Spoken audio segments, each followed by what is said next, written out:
Undoubtedly, the PlayStation 5 is going to bring some incredible things to the mix.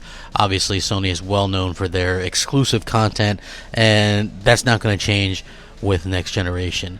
The thing that we're going to be most looking forward to, at least I am, is the games and what does next generation actually mean at this point, right? Like, that's something that I think all of us need to sort of take advantage of and sort of look into, like what are we going to do in terms of next gen? Like, what does that mean to you? Like, what did this generation mean coming from last generation?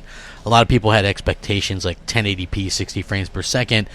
I think I had expectations more of I wanted dedicated servers for online games, slightly better controller with maybe like tougher grips, because the 360 ones I used to like push in because I pushed so hard.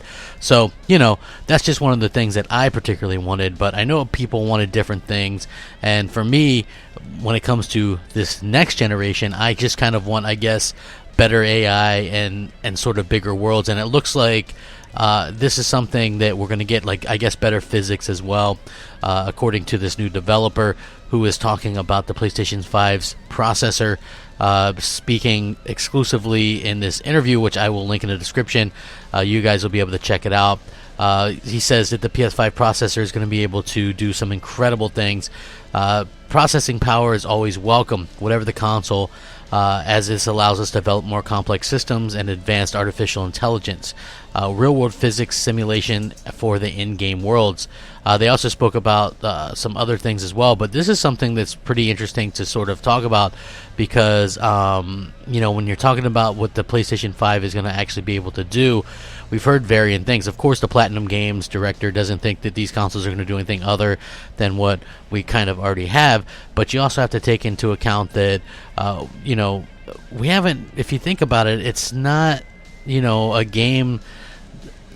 It hasn't been game-changing like what we've heard so far, but to me, these little things, even though they might not be exciting to everyone, like the no loading times and better physics and better AI and these types of things, just better effects, lighting, make for a much more immersive game experience, and that's what I'm looking forward to. I just want to be more immersed into something that I want to be immersed and just totally blown away by what we see next gen, and that's what my expectations are. I don't really have like a 60 frames per second. I hope that we get 60 frames with our 4K, but I really just want to see like the no load times thing and the bigger worlds and better AI. That's the stuff that I want to see. So when it comes to that kind of thing, I think it's pretty clear that a lot of us have our own sort of definitions and ideas on what we want, and that's exactly what I want. So this does sound really right up my alley.